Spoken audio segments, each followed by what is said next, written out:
Hello guys, welcome to my YouTube channel. First of all happy new year to everyone. तो आज ये पहला दिन है हमारे मस्ट डू कोडिंग क्वेश्चंस के सीरीज़ का। और ये हमारा पहला क्वेश्चन है जो कि एरे टॉपिक का है। पहले हम एरे के 40 या 50 क्वेश्चंस को कवर करेंगे, फिर धीरे धीरे स्ट्रिंग्स, लिंक लिस्ट, क्यू जो भी है बाकी के डेटा स्ट्रक्चर्स की तरफ बढ़ेंगे। ठीक है, उम्मीद करता हूँ आपको ये सीरीज काफ़ी फ़ायदा देने वाला है। तो बिना किसी टाइम को और वेस्ट किए हम बस स्टार्ट करते हैं। ठीक है, तो ये हमारा फर्स्ट क्वेश्चन है। इसका मैं क्वेश्चन को रीड करता हूँ। तो given an array of an positive integers and another number x, determine whether or not there exist two elements in array whose sum is exactly x. Okay, तो basically ये क्या कह रहा है कि आपको एक एरे दे रखा है। ठीक है, और उसमें एन एलिमेंट्स हैं। एन एलिमेंट्स का मतलब बेसिकली एक एरे दिया हुआ है और एक एक्स वैल्यू दे रखी है। ठीक है, हमें बस पता करके बताना है कि क्या इस एरे में कोई भी दो ऐसे नंबर एग्जिस्ट करते हैं जिनका सम 16 के इक्वल हो। ठीक है, बेसिकली मैं एग्जांपल से समझाता हूँ थोड़ा सा बेटर अंडरस्टैंडिंग के लिए। तो ये हमारा एरे है 1 2 4। अच्छा क्या था, 1 2 4 3 6 ये एरे है हमारा। और हमें एक एक्स वैल्यू दे रखी है, वो है 10। X is equals to 10। तो बेसिकली क्या करना है हमें, हमें ये चेक करके बताना है इस पूरे एरे में क्या कोई भी ऐसा दो नंबर एग्जिस्ट करता है जिसका सम 10 के इक्वल हो। अगर यस एग्जिस्ट करता है तो ट्रू रिटर्न कर देंगे। अगर नो नहीं, मतलब कोई भी पेयर ऐसा है ही नहीं, मतलब कोई भी दो एग्जिस्ट करते ही नहीं है, कोई भी दो एलिमेंट का सम ऐसा है ही नहीं जो 10 के इक्वल हो, तो हम फॉल्स रिटर्न करेंगे। सिंपल है क्वेश्चन। तो ब्रूट फोर्स में क्या कर सकते हैं, 1 2 4 3 6 और x is equals to 10। Brute force में क्या कर सकते हैं, ब्रूट फोर्स में ईच एंड एवरी पेयर के सम को चेक कर लो।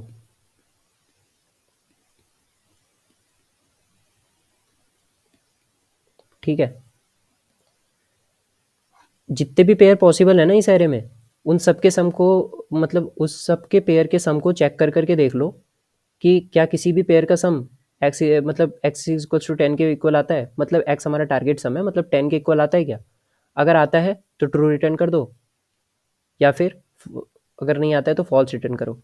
तो कैसे करेंगे हम हर पेयर को चेक, 1 2 4 3 6।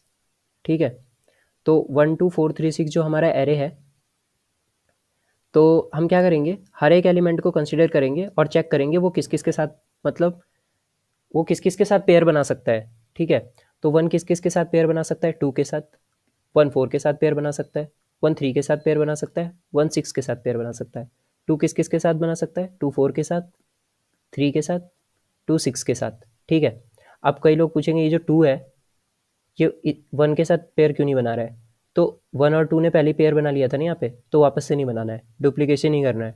बस देखना है कि ये कितने यूनिक पेयर्स बना सकता है। ठीक है, उसके बाद 4 किस किस के साथ पेयर बना सकता है, 4 3 के साथ पेयर बना सकता है। 4 6 के साथ पेयर बना सकता है। 3 किसके साथ पेयर बना सकता है, 3 6 के साथ। 3 जो है किसके साथ पेयर बना सकता है, 6 के साथ। और 6 तो अकेला है, वो किसी के साथ भी पेयर नहीं बनाएगा। तो आप क्या करेंगे, ये जितने भी पेयर्स दिख रहे हैं ना आपको, ये पेयर, ये पेयर, ये जितने भी हैं, ये सारी पेयर के सम को एक एक करके चेक करते जाएंगे और देखेंगे क्या ये कोई भी किसी का भी सम, ये हमारा जो टारगेट सम दे रखा है 10, टारगेट सम दे रखा है 10, इसके इक्वल आता है क्या। तो 2 1 तो 3 होता है, इक्वल नहीं है। 4 1 5 होता है, ये भी इक्वल नहीं है। 3 1 4 होता है, ये भी इक्वल नहीं है। 6 1 7 होता है, ये भी इक्वल नहीं है।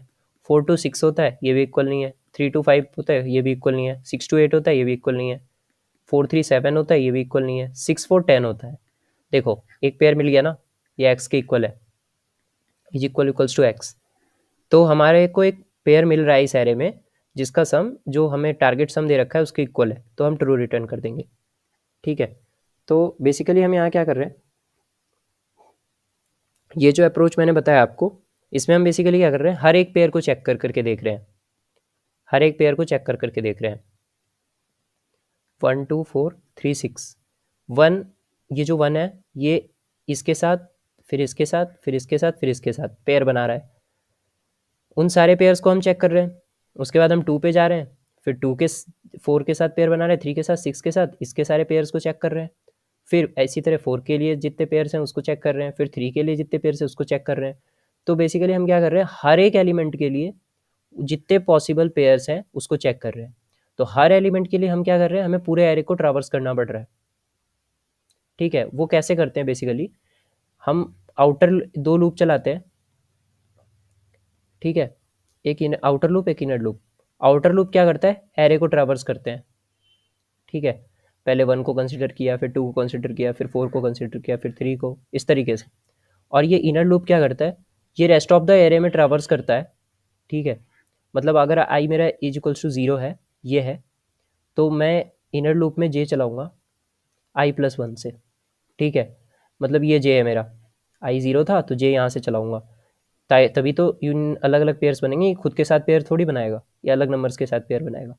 तो 1 2 के साथ पेयर बनाएगा, फिर जे बढ़ जाएगा, फिर 1 4 के साथ पेयर बनाएगा, फिर जे बढ़ जाएगा, 1 3 के साथ पेयर बन जाएगा, फिर जे बढ़ जाएगा, 1 6 के साथ पेयर बनाएगा। ठीक है, ऐसे ऐसे करके हम पेयर को चेक करेंगे। जब एक बार ये कंप्लीट कर लेगा आई इक्वल्स टू 0 के लिए, तो फिर आई बढ़ जाएगा, आई फिर बढ़ जाएगा, आई इक्वल्स टू 1 हो जाएगा।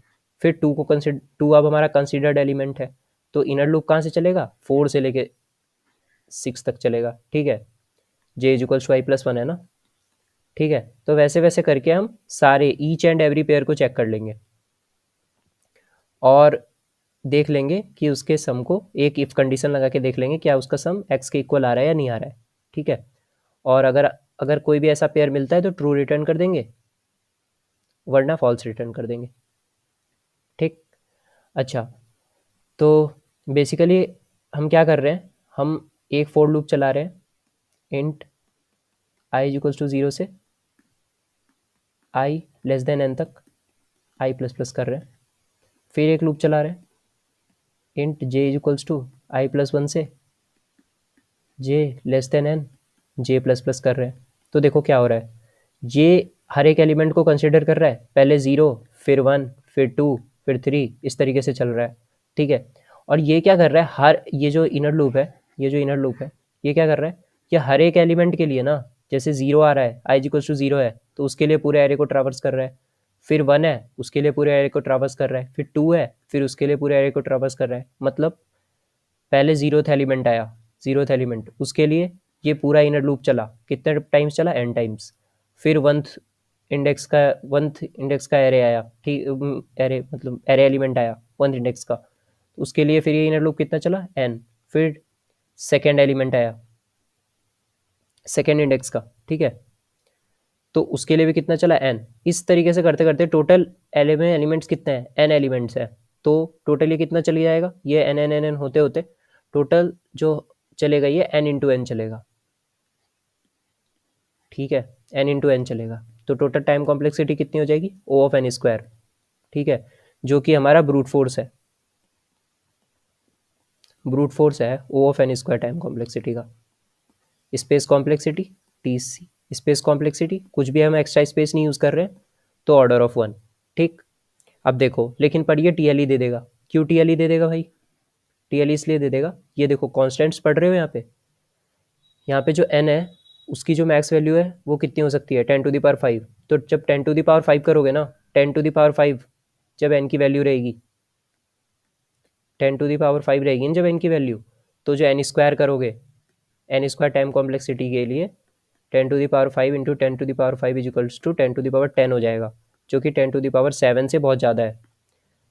ठीक है, तो वो TLE आ जाएगा हमारा, टाइम लिमिट एक्सीडेड। जब भी, मतलब एक रूल, मतलब ये रूल है कि 10⁻7 से ज़्यादा ऑपरेशंस एक सेकेंड में परफॉर्म नहीं कर सकते हम। ठीक है, अगर उससे ज़्यादा करने की कोशिश की तो TLE आएगा, टाइम लिमिट एक्सीडेड। ठीक है, तो ये हमारा ब्रूट फोर्स का कोड था, मतलब ब्रूट फोर्स का कोड था या लॉजिक जो भी कहो। अगर पूरा प्रॉपर कोड करना, मैंने सूडो कोड लिख दिया था वहाँ पे, प्रॉपर कोड देखना चाहते हो तो मैं वो करके दिखा देता हूँ जल्दी जल्दी। तो बेसिकली वही काम करेंगे हम, एक आउटर लूप चलाएंगे i++, ये एरे पे ट्रैवर्स करेगा और एक इनर लूप चलाएंगे जो कि चलेगा j इक्वल्स टू i+1 से, ये पेयर बनाने के और सम करने के काम करेगा, जो मतलब एक्चुअल काम है ना हमारा वो इनर लूप करता है, ठीक है।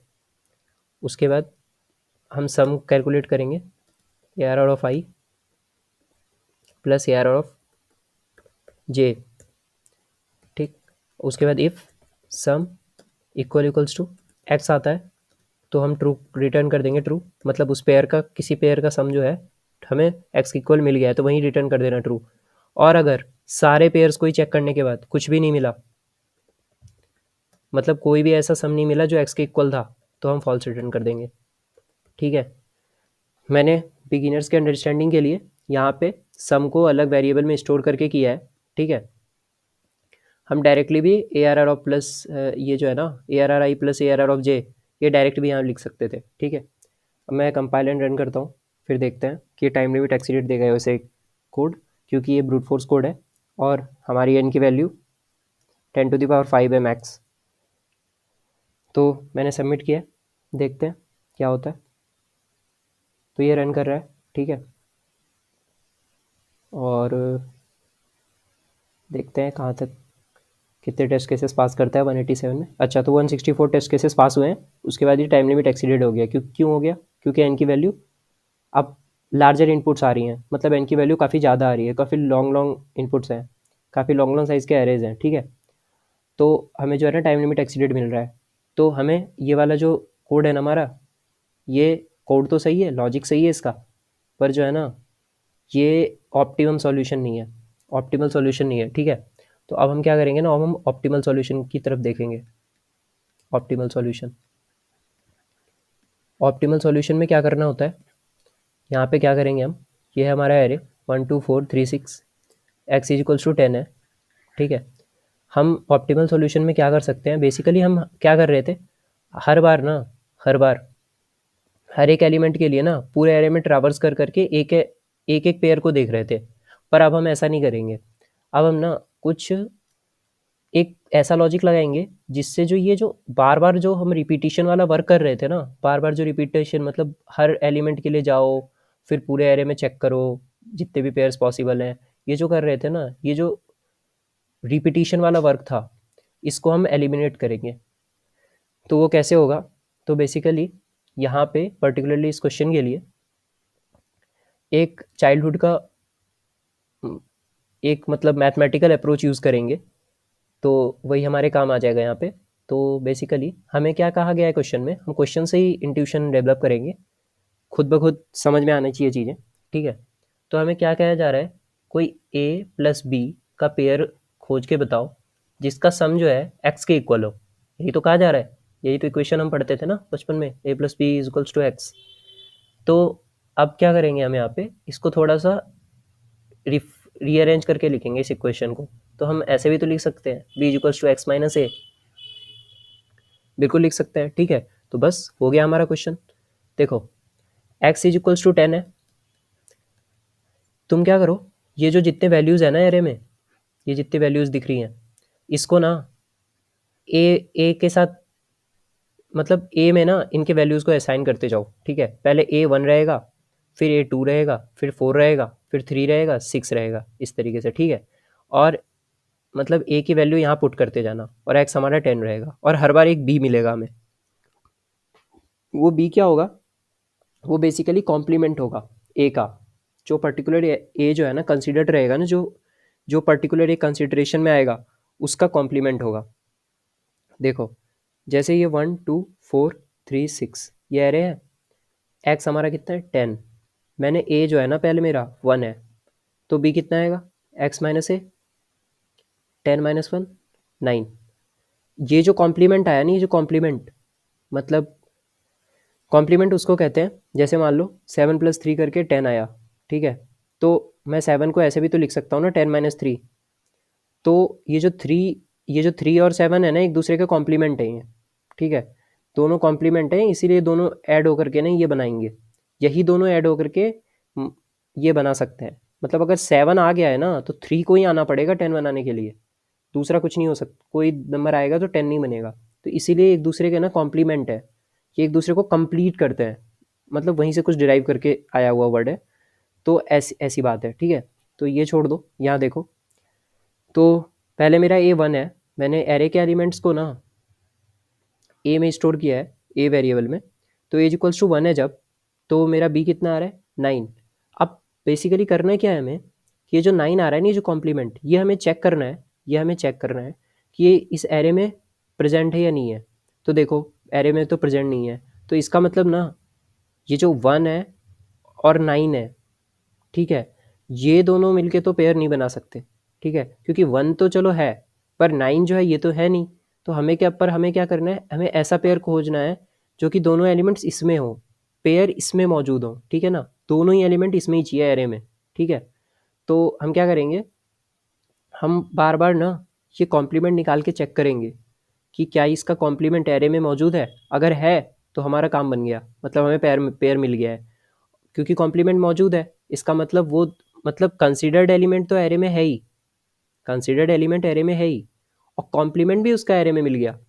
तो यानी दोनों ही बंदे हैं, जब ए और बी दोनों ही एरे में मौजूद हैं, तो इसका मतलब हमें पेयर मिल गया। बस हमें यही फाइंड करना है, ठीक है।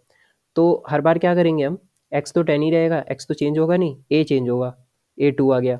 अब दूसरी बार क्या आएगा कॉम्प्लीमेंट हमारा, x minus B, 10 - 2 is equals to 8, ठीक है।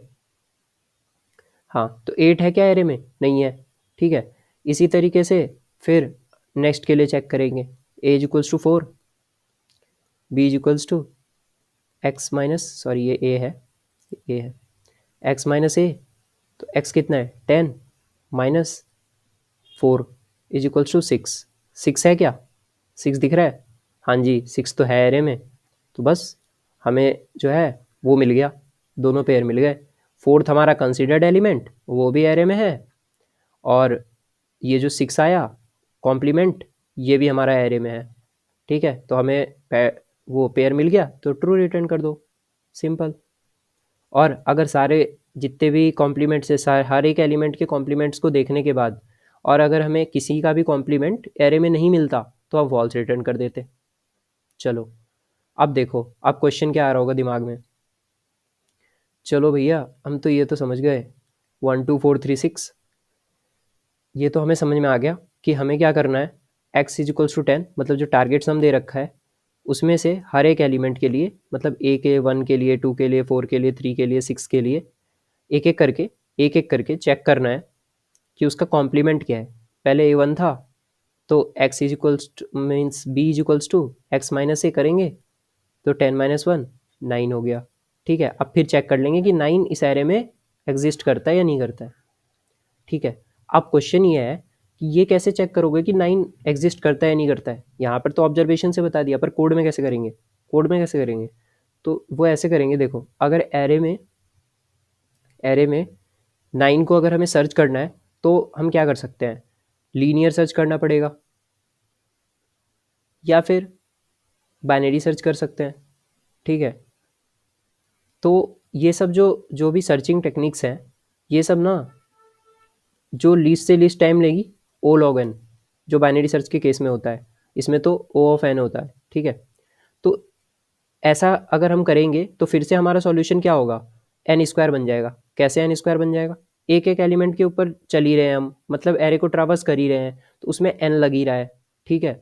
और फिर अगर हमने लीनियर सर्च लगा दिया, मतलब सर्च करने के लिए, मतलब जो भी हर बार जो कॉम्प्लीमेंट आ रहा है उसको पूरे एरे में सर्च करने के लिए अगर हमने लूप लगाया, तो वो भी एन ले लेगा, तो एन स्क्वायर हो जाएगा। और अगर हमने बाइनरी सर्च का यूज किया वहाँ पे, तो क्या होगा, और बाइनरी सर्च यूज भी नहीं कर सकते, ये भी एक कांस्टेंट है, क्योंकि बाइनरी सर्च करने के लिए ना एरे सॉर्टेड होना चाहिए, एरे सॉर्टेड होना चाहिए। तो तुम डायरेक्टली सॉर्टिंग करोगे तो time complexity O N log N हो जाएगी, ठीक है।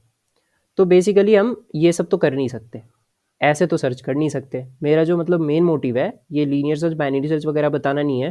मेरा मेन मोटिव ये है कि जो कॉम्प्लीमेंट आ रहा है ना 9, इसे सर्च कैसे करोगे एरे में। तो इसको जो सर्च करोगे एरे में, तो इन सब टेक्निक्स को हम यूज़ नहीं कर सकते, क्योंकि तब तो हमारी टाइम कॉम्प्लेक्सिटी वापस से एन स्क्वायर हो जाएगी, जो ब्रूट फोर्स में कर रहे थे एन स्क्वायर, वो हमें नहीं करना है। हमें ओ ऑफ एन टाइम कॉम्प्लेक्सिटी का कोड लिखना है, वो n स्क्वायर से कम का, क्योंकि 10⁵ था ना n का मतलब max limit, n less than equals to 10⁵, ठीक है। तो ओ ऑफ n का कोड लिखना है, तो हम कैसे करेंगे, देखो बताता हूँ। 1 2 4 3 6 यही था, हाँ। और x हमारा कितना है 10। अब बेसिकली हम क्या करेंगे, हम ना एक एक्स्ट्रा डेटा स्ट्रक्चर यूज करेंगे यहाँ पे, मैप डेटा स्ट्रक्चर। अब ये मैप में क्या करेंगे, ये मैप बेसिकली क्या करेगा ना, जिन एलिमेंट्स के, जिन भी एलिमेंट्स के कॉम्प्लीमेंट नहीं मिले हैं एरे में, उनको यहाँ स्टोर करेगा। जैसे मैं बताता हूँ, पहले हमारा एलिमेंट क्या है, ए इक्वल्स टू 1, एक्स कितना है 10, और बी कितना है, मतलब जो हमारा कॉम्प्लीमेंट आएगा वो कितना आएगा 10 माइनस 1 9, अभी हमने देखा था। अब हम देख रहे हैं कि 9 तो इसमें है नहीं, एरे में 9 तो है नहीं, तो एरे में 9 तो है नहीं, तो हम ये तो पता करने में, अगर देखो अगर इस 9 को पहले हम क्या कर रहे हैं, हम ये चेक कर रहे हैं ना कि n एरे में एग्जिस्ट कर रहा है कि नहीं कर रहा है, n एरे में एग्जिस्ट कर रहा है कि नहीं कर रहा है, यही तो चेक कर रहे हैं ना हम। तो बेसिकली अब क्या करेंगे ना, हम एरे में ना चेक करके हम मैप में चेक करेंगे कि इसका कॉम्प्लीमेंट, मतलब ये जो 9 है ये मैप में है या नहीं है, ठीक है। अब देखो क्या होगा, जैसे मैप में 9 तो है नहीं, तो हम क्या करेंगे ना, जो एलिमेंट जिसका ये कॉम्प्लीमेंट है उसको स्टोर कर देंगे यहाँ पे, उसको स्टोर कर देंगे। अब पूछोगे कि अरे ये कैसे किया, मतलब ये ऐसे किया, देखो ये मैप क्या कर रहा है ना, पर्टिकुलरली ये मैप उन एलिमेंट्स को स्टोर करके रखेगा जिनका कॉम्प्लीमेंट मैप में नहीं था, मैप में नहीं था। एरे को भूल जाओ, एरे को भूल जाओ, एरे पे तो सर्च ही नहीं कर सकते हैं, एरे में सर्च करने के लिए हमें n log n लग जाएगा ना। अगर उससे किया बाइनरी सर्च, जो भी सर्चिंग टेक्निक्स है इधर उधर किया हमने अगर, या फिर बहुत अच्छा तो ओ एन, यही तो लगेगा, मतलब लीनियर सर्च करना पड़ेगा हर बार, ठीक है।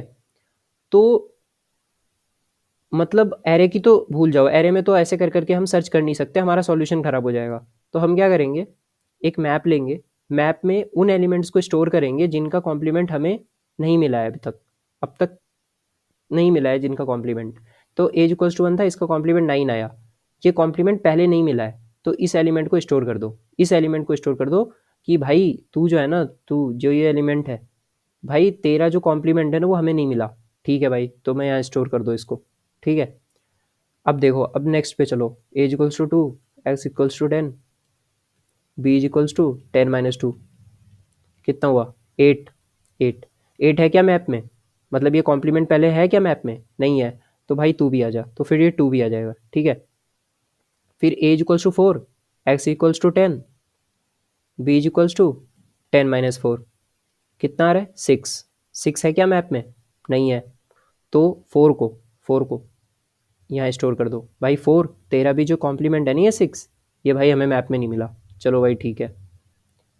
A is equals to 3, x equals to 10, B is equals to 10 - 3, 7, 7 है क्या मैप में, नहीं है, तो भाई 3 तेरा भी कॉम्प्लीमेंट नहीं है, तो तू भी आ जा, 3 आ गया, ठीक है। और फिर क्या है लास्ट में 6, एक्स इक्वल्स टू 10, बी कितना आएगा 10 - 6 इक्वल्स टू 4, 4 तो है मैप में, 4 तो है मैप में, इसका मतलब भाई 6 तेरा जो कॉम्प्लीमेंट है ना, तेरा जो कॉम्प्लीमेंट है वो हमने ना हमारे मैप में है। अब मैप में क्या था, तो पहले 4 को तो हमने कहा था भाई तेरा कॉम्प्लीमेंट नहीं है, तेरा कॉम्प्लीमेंट नहीं मिला अभी तक हमें, तो हमने इसको स्टोर करके रख लिया था। पर जब अब 6 आया ना, जब ये 6 आया, जब ये 6 आया, तो इसका जो कॉम्प्लीमेंट 4 है, इसका जो कॉम्प्लीमेंट 4 है, ये 4 पहले से मैप में मिल गया, ठीक है। इसका मतलब अब ये 4 को कहेगा भाई 4 तेरा कॉम्प्लीमेंट ना हमें पहले तो नहीं मिला था पर अब मिल चुका है, तो ये दोनों पेयर बना देंगे, तो 6 + 4 10, यही तो हमें चाहिए था, एक पेयर मिल चुका है तो ट्रू रिटर्न कर दो, नहीं मिलता तो फॉल्स रिटर्न कर देते, ठीक है। उम्मीद है समझ पा रहे होगे। तो बेसिकली यही है। और इससे अब कैसे, मतलब टाइम कॉम्प्लेक्सिटी कैसे एनालाइज करेंगे, तो 1 2 4 3 6 यही था हमारा। हर बार हम क्या कर रहे हैं, हर बार क्या कर रहे हैं, एज इक्वल्स टू 1 ले रहे हैं, पहले एक एलिमेंट, फिर सेकेंड एलिमेंट, फिर थर्ड, फिर फोर्थ, फिर फिफ्थ, ऐसे करके चल रहे हैं। एक्स इक्वल्स टू 10 है, b is equals to x minus a, और 10 माइनस 1 9। फिर ए 2 के लिए करेंगे ऐसे ही, फिर ए 4 के लिए करेंगे ऐसे ही, ए 3 के लिए करेंगे ऐसे ही। तो मतलब हर बार हम कर क्या रहे हैं, हर एलिमेंट के लिए, मतलब एज इक्वल्स टू 1 के लिए क्या कर रहे हैं, ये डिफरेंस निकाल रहे हैं। इसके लिए भी ये डिफरेंस निकाल रहे हैं, ठीक है। तो हर एलिमेंट के लिए ना, पहले हम क्या कर रहे थे, हर एलिमेंट के लिए ना एक पूरा लूप चला रहे थे पूरे एरे को ट्रावर्स करने के लिए। अब क्या कर रहे हैं, हर एलिमेंट के लिए ना सिर्फ एक कांस्टेंट वर्क कर रहे हैं, कांस्टेंट वर्क कर रहे हैं, सिर्फ डिफरेंस निकाल रहे हैं, जो जिसका टाइम कॉम्प्लेक्सिटी कितना हो रहा है, कांस्टेंट टाइम लग रहा है ओ ऑफ 1, ठीक है। तो टोटल कितने एलिमेंट्स हैं, एन एलिमेंट्स, ठीक है, मैं जनरलाइज कर रहा हूँ। टोटल एन एलिमेंट्स है, हर एलिमेंट के लिए, हर एलिमेंट के लिए कितना लग रहा है, ओ ऑफ 1 लग रहा है, ओ ऑफ 1 का वर्क कर रहे हैं, तो एन इंटू ओ ऑफ 1 कर दो, तो total time complexity O of N. देखो यही तो हमें चाहिए था, time complexity O of N. अब अगर हमारा एन का मैक्सिमम वैल्यू 10⁵ भी है, ओ सॉरी 10⁵ भी है अगर मैक्सिमम वैल्यू, तो भी देखो ये 10⁵ जो है 10⁷ से कम है, तो हमें टी नहीं आएगा, टी नहीं आएगा, ठीक है। ठीक, और हमारा अब स्पेस कॉम्प्लेक्सिटी लेकिन कितना है, पहले तो कोई स्पेस यूज़ नहीं किया था ब्रूट फोर्स में, पर अब हमने एक मैप यूज़ किया, एक्स्ट्रा डेटा स्ट्रक्चर यूज़ किया है ना, तो वो टोटल उसका जो स्पेस कॉम्प्लेक्सिटी है ऑर्डर ऑफ एन का होगा। अब ऑर्डर, तो मैप तो यूज़ किया, तो कभी भी मैप यूज़ करेंगे तो ऑर्डर ऑफ एन ही होगा क्या, टाइम स्पेस कॉम्प्लेक्सिटी, नहीं ऐसा नहीं होता है। देखो हो क्या रहा है, वर्स्ट केस में, वर्स्ट केस में जब हमें मान लो कोई भी 1 2 4 3 6 ये था ना, मान लो किसी भी एलिमेंट का, किसी भी एलिमेंट का कोई कॉम्प्लीमेंट हमें नहीं मिलता, जैसे इसका नहीं मिला था कॉम्प्लीमेंट तो हमने इसको स्टोर किया था मैप में, इसका कॉम्प्लीमेंट नहीं मिला था तो इसको स्टोर किया था, इसको इसका भी कॉम्प्लीमेंट नहीं मिला था तो इसको स्टोर किया था। किसी वर्स्ट केस में ऐसा मान लो कि जितने भी एलिमेंट्स प्रेजेंट हैं एरे में, किसी का भी कॉम्प्लीमेंट हमें नहीं मिला, तो उस केस में क्या होगा, एन के एन एलिमेंट्स, एरे के एन एलिमेंट्स जो है ना वो मैप में चले जाएंगे, ठीक है। तो मैक्स टू मैक्स हमारा मैप कितने एलिमेंट्स को हैंडल कर रहा है, एन एलिमेंट्स को, ठीक है। तो इसीलिए जो है ना यहाँ पे हमारा जो स्पेस कॉम्प्लेक्सिटी है वो ओ ऑफ एन है, ठीक है। होप आप लोगों को समझ में आया होगा, ठीक है। अब जल्दी से इसको कोड आउट कर लेते हैं, और जो बाकी का अंडरस्टैंडिंग है वो कोड से आपको लग जाएगा।